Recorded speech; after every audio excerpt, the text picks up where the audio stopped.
Sí, muchas gracias, Irene, por la presentación y toda la información aportada. A continuación vamos a ver un poco lo que es el marcado de los EPIs y los aspectos más destacables de la información que nos suministra el fabricante en su manual de instrucciones. Bien, vamos a comenzar esta presentación, esta ponencia, basándonos en la norma UNEEN 365, que es la que, digamos, a nivel europeo, permite a los fabricantes comercializar, en este caso, los EPIs contra caída de altura, y en la cual, si se cumple, nos da presunción de conformidad con el reglamento 2016-425 de EPI, lo cual significa que cumpliría con los requisitos esenciales y se puede comercializar en Europa, en la Unión Europea, perdón. En este caso, la 365 nos habla de las instrucciones de uso. Vamos a poner aquí. De las instrucciones de uso, mantenimiento, revisión, reparación, marcado y embalaje. En esta ponencia vamos a hablar de lo que es el marcado y el manual del fabricante, que son las instrucciones. Bien, la norma 365, de forma común a todos los equipos de protección individual contra caídas de altura, les obliga a marcar en el propio EPI de forma clara, indeleble y permanente. El marcado tiene que durar durante toda la vida útil del EPI. En todo momento debe estar identificado. Este marcado, salvo si son pictogramas, etcétera, cualquier texto tiene que estar publicado en la lengua oficial del país de destino. Es decir, que si un país europeo quiere venderlo en el resto de Europa, tiene que marcarlo en los distintos lenguas oficiales. Asimismo, los caracteres tienen que ser legibles e inequívocos, porque si marcamos, por ejemplo, una fecha y en vez de poner fecha fabricación 2023, el 3 parece un 8 y nos equivocamos de fecha caducidad, es decir, tiene que ser perfectamente legible e inequívoco, no puede dar lugar a confusión. Luego también en el marcado de todos los EPIs nos tiene que venir la identificación del fabricante, como no, para hacer una trazabilidad, así como el modelo y el tipo de EPI, porque dentro de cada tipo de EPI puede fabricar varios modelos con varias intenciones, ¿no? Y también tiene que poner el marcado de la norma por la que se ha certificado y por eso la presunción de conformidad. Asimismo, y de forma común en todos, como digo, en todos los EPIs contra caída de altura, debe de venir el año de fabricación. Y cuando decimos el año, tiene que venir marcado el año más alguna información adicional. Normalmente el mes o el trimestre o el día. ¿Por qué? Porque esta fabricación nos va a dar idea, junto con el manual de instrucciones, de la fecha de caducidad de ese EPI. Hay muchas preguntas recurrentes que nos dicen, bueno, ¿los EPIs caducan? Efectivamente, los EPIs se componen de un material que cuando envejece y transcurre el tiempo pierde las características y en este caso las de seguridad, con lo cual en función de esta caducidad habrá que retirar el producto. También de indicar en el marcado el lote o número de serie de fabricación. ¿Por qué?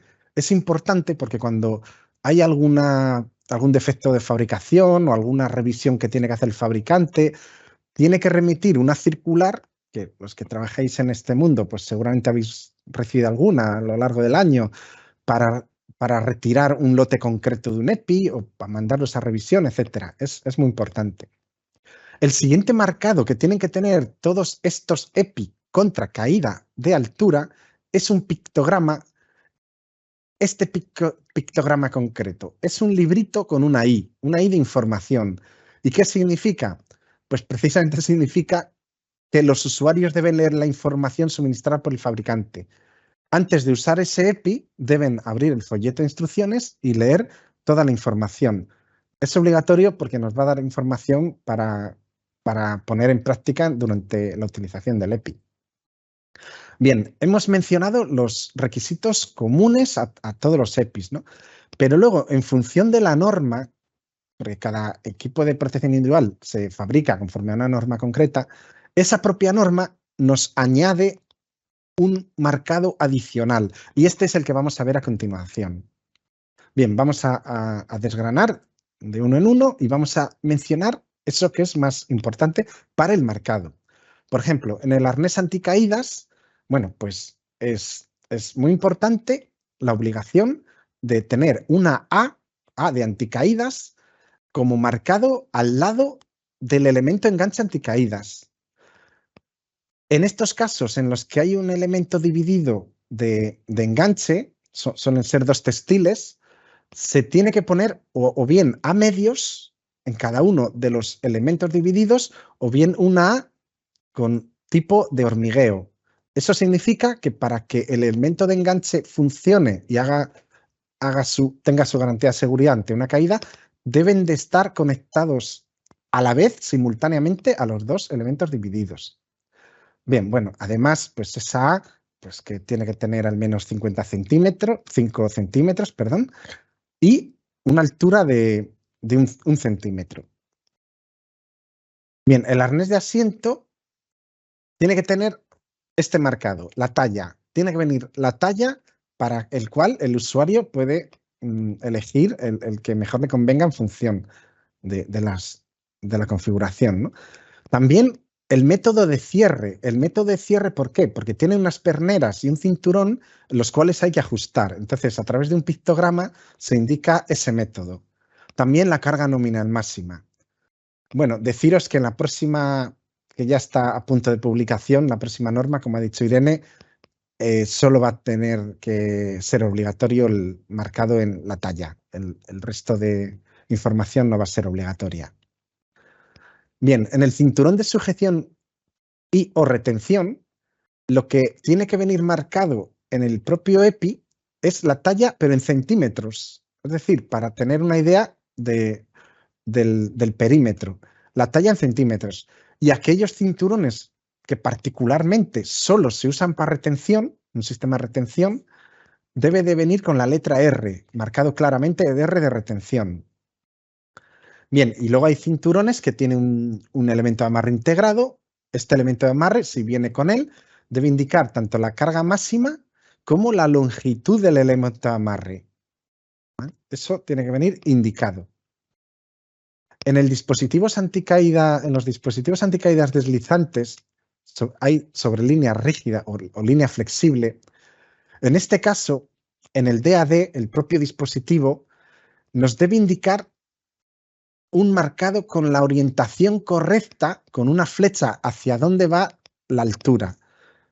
Y si este dispositivo se puede separar de la línea, por ese motivo, por poderse separar, también en la línea debe marcarse el DAD, el dispositivo que se puede usar únicamente con esa cuerda.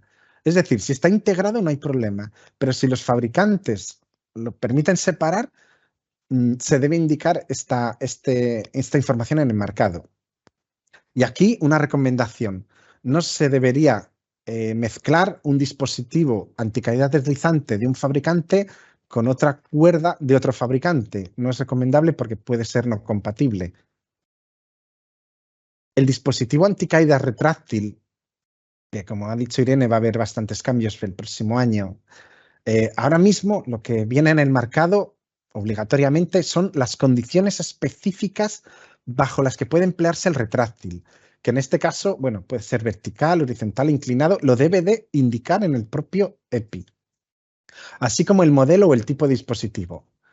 En este punto me quiero adelantar sin tampoco ofrecer demasiada información, pero sí que como se va a publicar la próxima norma, va a haber próximos modelos, porque de hecho ya están en el mercado, son retráctiles con doble tambor o un retráctil con doble elemento de amarre. Es decir, como hay más retráctiles, más modelos, habrá más ensayos, habrá más disposiciones de uso, horizontales, oblicuos, verticales.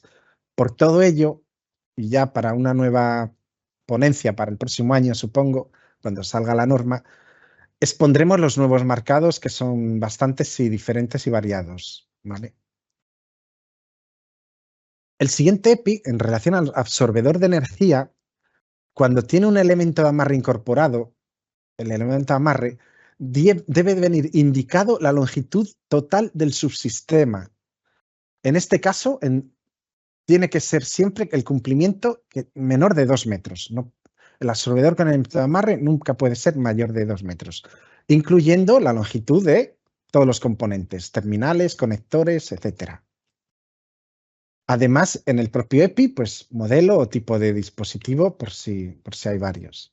Bien, el siguiente EPI, que son los conectores, lo que tiene que venir obligatorio en el marcado, además del modelo o tipo de conector, es el número de la norma y la letra de la clase.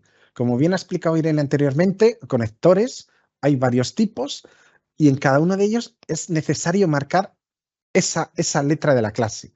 Por ejemplo, en este caso sería norma A, barra A. Ahora a continuación vamos a ver quién es quién. Y además en el marcado nos va a indicar una resistencia en kilonewtons, pero realizado en el eje mayor. Es decir, estos conectores trabajan en el eje mayor y en el eje menor.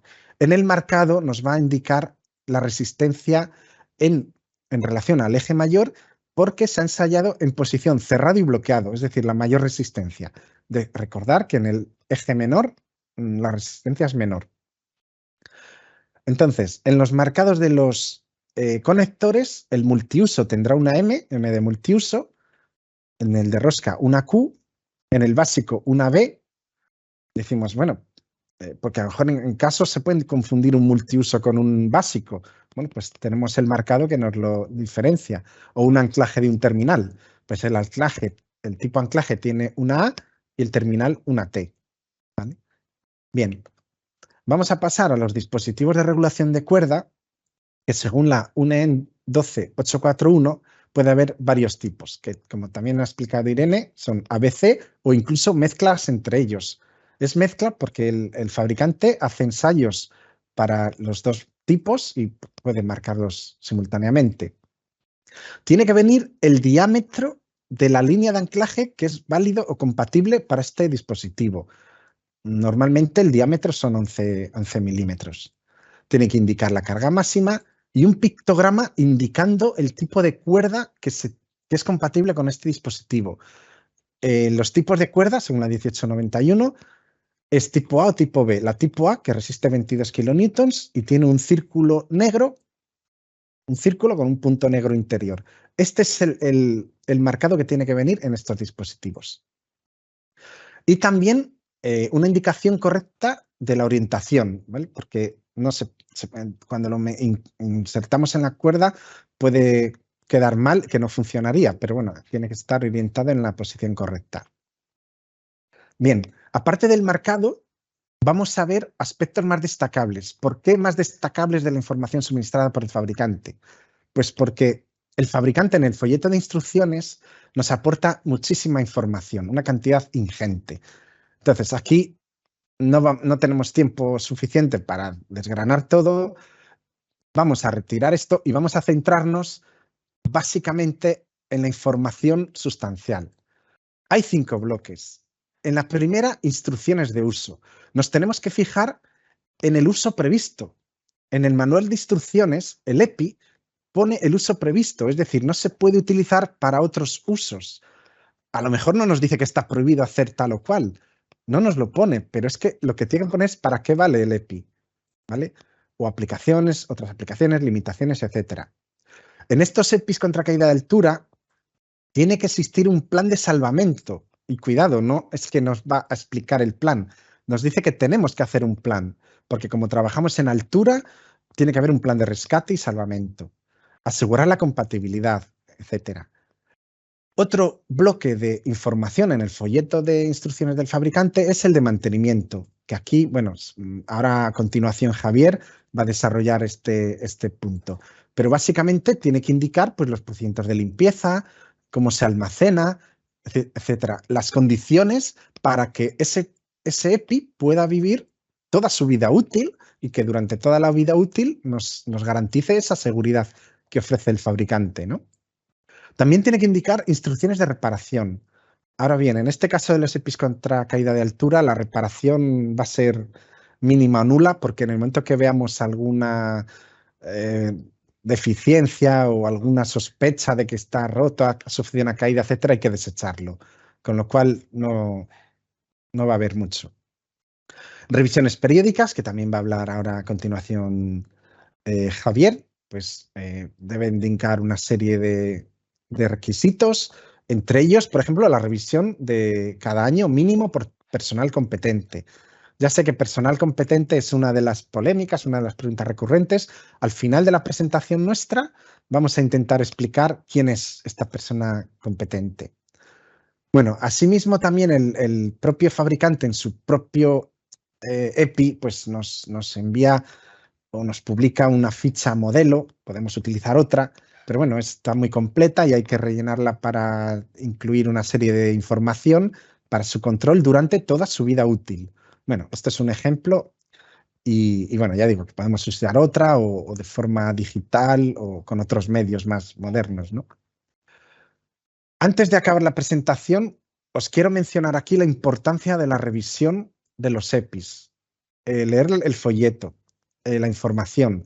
Aquí vemos un elemento de amarre que hemos ensayado nosotros en el laboratorio y ha sufrido una caída. Aquí vemos un deshilachamiento. Este deshilachamiento ha ocurrido porque ha sufrido una caída y, como bien dice el manual del fabricante, estos EPIs solo se pueden utilizar para una caída. Si ha sufrido una caída, hay que retirarlos. Aunque creamos que va a resistir, que va a aguantar o que está nuevo, hay que retirarlo. Otro ejemplo es un conector. Un conector que ha sufrido una caída tiene una marca bastante notable en el interior de que ha sufrido una caída. Si vemos estas marcas, hay que desecharlo, por ejemplo. Y esto es un poco lo que nos dice el fabricante, desecharlo, retirarlo, etc. Bueno, yo finalmente, y antes de dar paso a Javier, quiero recordar que hay que leer, y muy importante, y entender el folleto de instrucciones del fabricante, ¿vale? Y tener en cuenta el marcado de cada EPI que nos ofrece mucha información.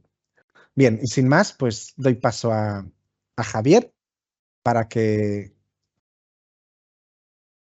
continúe con la revisión y mantenimiento de los EPIs contra caída de altura.